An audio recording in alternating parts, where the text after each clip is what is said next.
They assumed it would be standard procedure, just two Allied carriers linking up at sea. But it wasn't.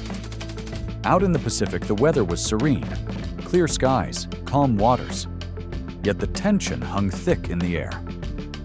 From the east, the Japanese warship JS Kaga cruised in, sleek, silent, recently outfitted with vertical landing F-35Bs. To the west, a U.S. Navy supercarrier stood ready, flanked by destroyers, its deck buzzing with coordinated activity.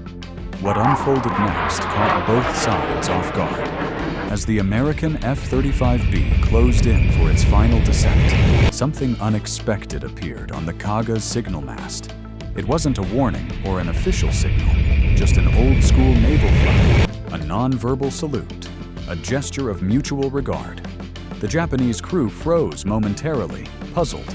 Then came the nods, the subtle glances, the silent recognition. Two carriers, two nations, one mutual language, capability. Because this wasn't just a routine drill, it was the first tangible moment where Japan's revitalized naval air power stood shoulder to shoulder with the world's most powerful fleet and proved it had earned its place. Sure, there were underlying tensions, cultural nuances, leadership approaches that didn't always align. But 500 feet above the waves, as that U.S. fighter touched down on a Japanese deck, all of that disappeared.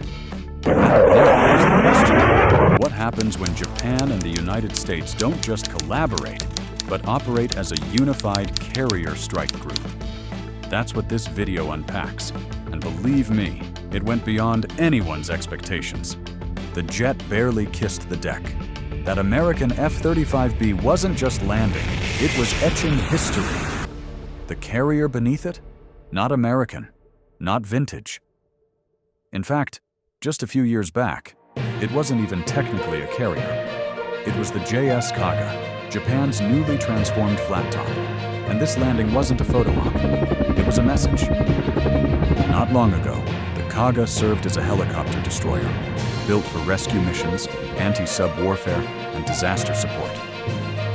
But Japan reimagined her, stripped her down, reinvented her into something no one had quite predicted, a legitimate fixed-wing carrier, their first since World War II. That's no small shift. For decades, Japan steered away from anything resembling an offensive navy. Politics, post-war policies, and their constitution all pointed in the opposite direction. Then came China, then North Korea, then the rising tension around Taiwan's trade routes.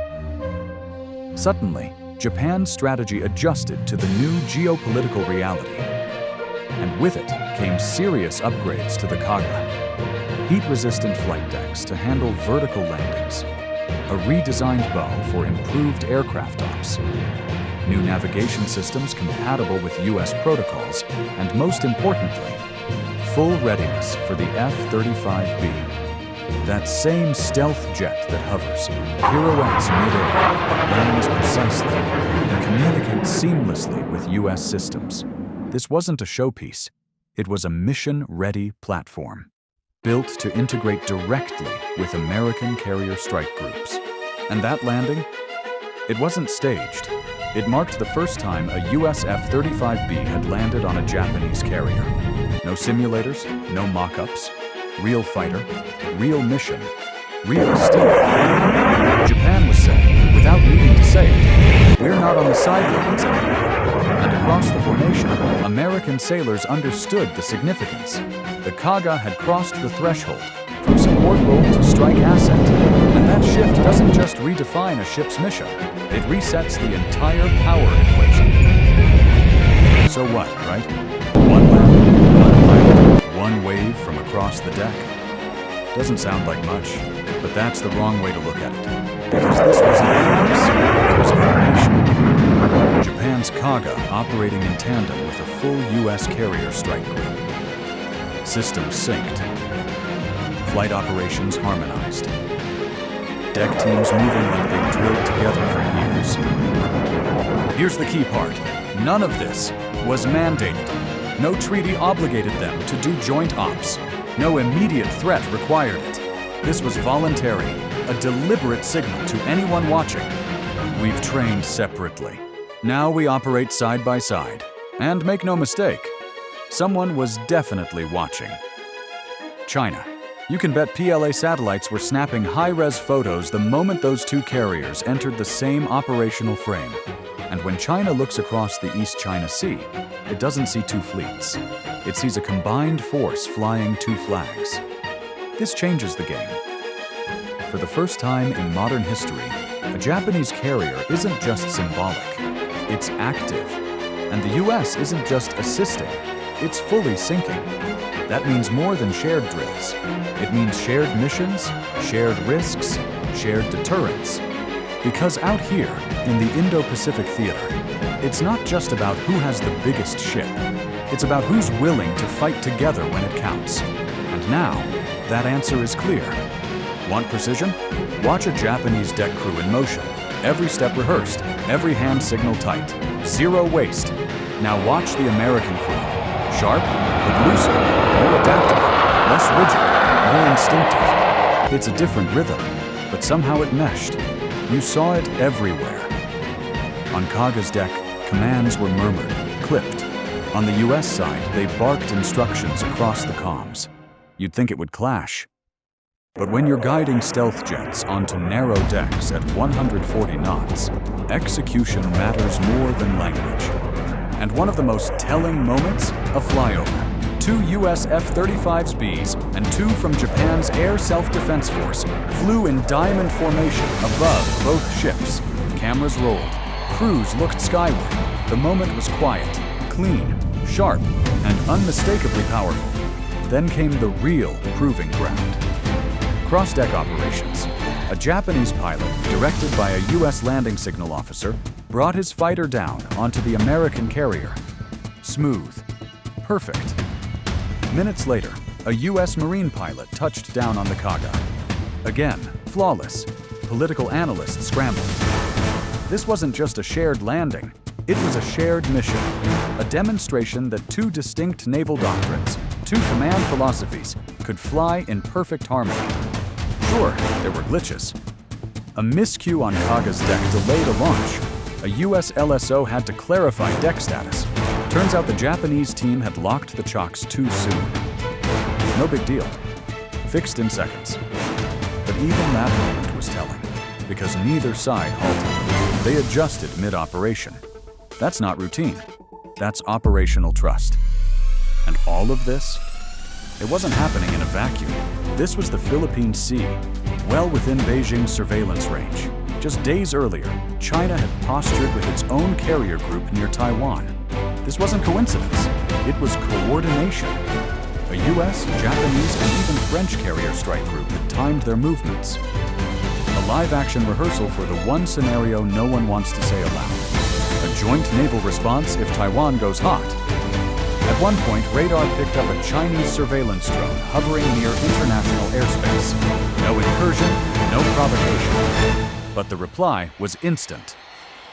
2 US F-18s scrambled, escorted by a Japanese F-35. Message received.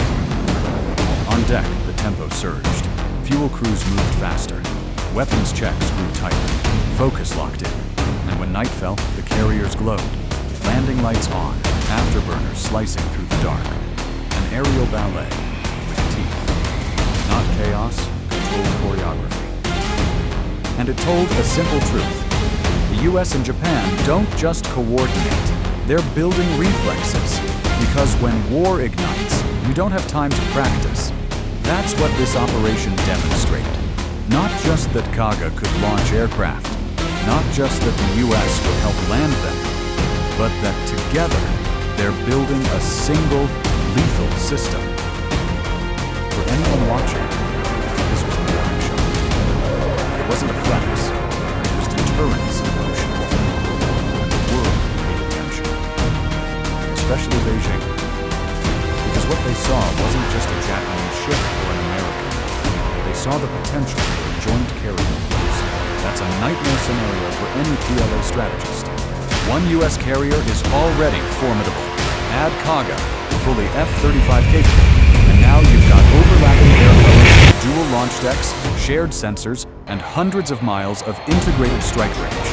That's not just power, that's synergy. In this part of the world, air dominance means sea control. It also means one more thing. America may not fight alone. Japan? It's not just defending its coast, it's projecting power. The timing couldn't be sharper. Taiwan tensions are flaring. North Korea's testing missiles again. Chinese fishing boats, often doubling as maritime militia, are pushing into Philippine waters. The Pacific isn't just simmering. It's heating up. So when Japan and the US coordinate a live carrier on, it's not just a drill, it's a pivot, from reactive to ready, from support to strike. And this goes beyond military alignment. It's about trust, about technology, about tactics. The US is handing over flight decks to Japanese pilots. Japan's rewriting systems to sync with American protocols. That kind of integration only happens when both sides are playing the long game. For allies like Australia, the Philippines, South Korea, this is a signal. If the US and Japan can run joint carrier ops, what's stopping a full Indo-Pacific strike network? This moment wasn't about provocation. It was about preparation. It says plainly, we're not waiting for the first strike. We're training to prevent it. So if you're thinking of testing this new alignment, understand this. Calm seas don't mean passive waters. Two allied carriers moving in perfect formation. That's the loudest silence out there. Here's the takeaway. Two carriers, two nations. One synchronized force moving as if they'd done this 100 times. No leader, no follower, just seamless execution. And by doing so, they didn't just land jets or synchronize. They sent a message to allies, we're ready. To rivals, think twice. Because when Japan's Maritime Self-Defense Force and the US Navy operate as one, that's not routine. That's doctrine. Quiet coordination today, loud deterrence tomorrow. And that brings us to one question, maybe the most critical of all. If a joint Japan-US carrier force was deployed during a Taiwan crisis, would it de-escalate the tension or ignite the fire? Let us know what you think in the comments. I read everyone. If this breakdown gave you a new perspective, hit like. If you want more no BS maritime analysis, subscribe and ring the bell. But if you're ready to go deeper, join the fleet. Loyalty perks, priority replies, and exclusive naval insights await. Thanks for watching. Stay sharp, and remember, smooth seas don't always mean peace.